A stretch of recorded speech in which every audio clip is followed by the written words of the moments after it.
Les archives papier nous rappellent que l'histoire n'a pas commencé hier. Bonjour, je suis Denis Dupont et je m'égare souvent avec délice dans les anciens numéros de l'Indépendant.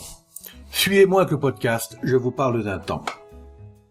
25 janvier 1962.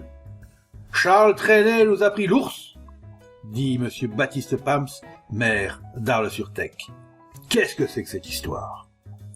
Il y a quelques jours, Europe numéro 1 se déplaçait à Arles-sur-Tech et les animateurs de l'émission Bonjour Monsieur le maire. Pourquoi Arles-sur-Tech?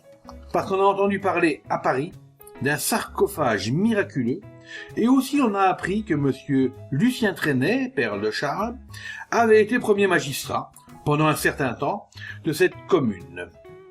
Parce qu'enfin, Monsieur Baptiste Pams est une personnalité. Président de la commission départementale depuis 1931, doyen des conseillers généraux des Pyrénées-Orientales et maire depuis 44 ans environ. Dans la grande salle des mariages, le micro portatif a été placé. Vous êtes le 500e maire auquel nous venons dire bonjour. Quel est votre souhait? Qu'est-ce qui vous ferait plaisir dans votre commune? Une digue, a répondu M. Pams, car depuis 1914, nous avons des ennuis avec le Rieux-Ferrer. Je voudrais que l'on consolide les digues. L'administration n'a pas de crédit, parce qu'on nous oublie. Vous comprenez? Plus on est loin de Paris, plus l'argent met du temps à venir. Et presque toujours, il a arrêté en route. Vous nous avez dit qu'Arles-sur-Tech était loin de la capitale, et que vous aviez trouvé la route longue. Imaginez donc pour les crédits.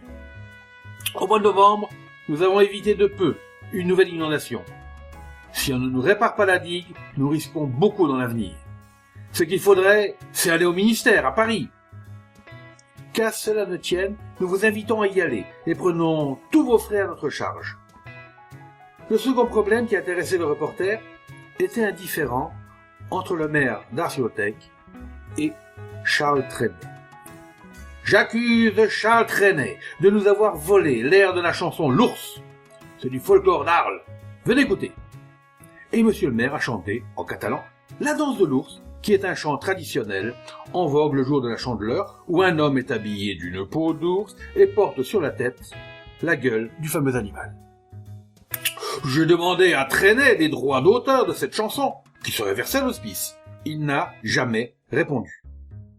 Alors, que va faire Europe numéro 1?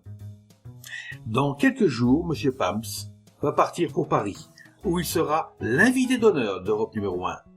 Il assistera au congrès des maires qui se tiendra à l'hôtel de ville. Avant son départ pour la capitale, où il n'a pas eu le temps d'y aller depuis 4 ans, nous avons rendu visite à ce personnage extraordinaire qui flirte avec l'ironie et ceci d'une manière bon enfant. On a prétendu que vous quitteriez Paris que lorsque le ministère vous aura attribué les fameux crédits et que Europe 1 était prêt à vous héberger ad vitam aeternam. C'est de la rigolade. Je ne resterai que 4 jours à Paris, comme dans l'opérette. Mais je suis sûr qu'Europe 1 jouera les bonnes fées et trouvera le bureau du ministère auquel il convient de s'adresser. Et si, en tant que 500e maire de la série, on me demande de formuler un nouveau souhait, je leur dirai: payez-moi un voyage en Amérique pour partir à la recherche de Charles Trenet, qui est peut-être à Miami ou Hollywood, puisqu'il n'a pas répondu. J'irai lui demander là-bas les droits d'auteur de l'ours. Mais je ne veux pas voyager en avion. C'est le France ou rien. Ce serait là une occasion formidable. M. Pams parlait-il sérieusement? Nous l'ignorons, parce qu'il paraissait encore bien plus ironique qu'à l'accoutumée. Il avait écouté à 6h50, comme tous les jours maintenant, l'émission Bonjour Monsieur le maire, et son collègue d'un petit village de montagne lui a appris que dans son coin on fabriquait du civet de chevreuil avec des chèvres du lieu. C'était Je vous parle d'un temps. Un podcast produit par l'Indépendant et proposé par Denis Dupont, à retrouver ici même chaque semaine. Retrouvez cette émission et toutes nos productions sur Radio Indep et en podcast sur l'indépendant.fr, nos réseaux sociaux et votre plateforme de streaming favorite.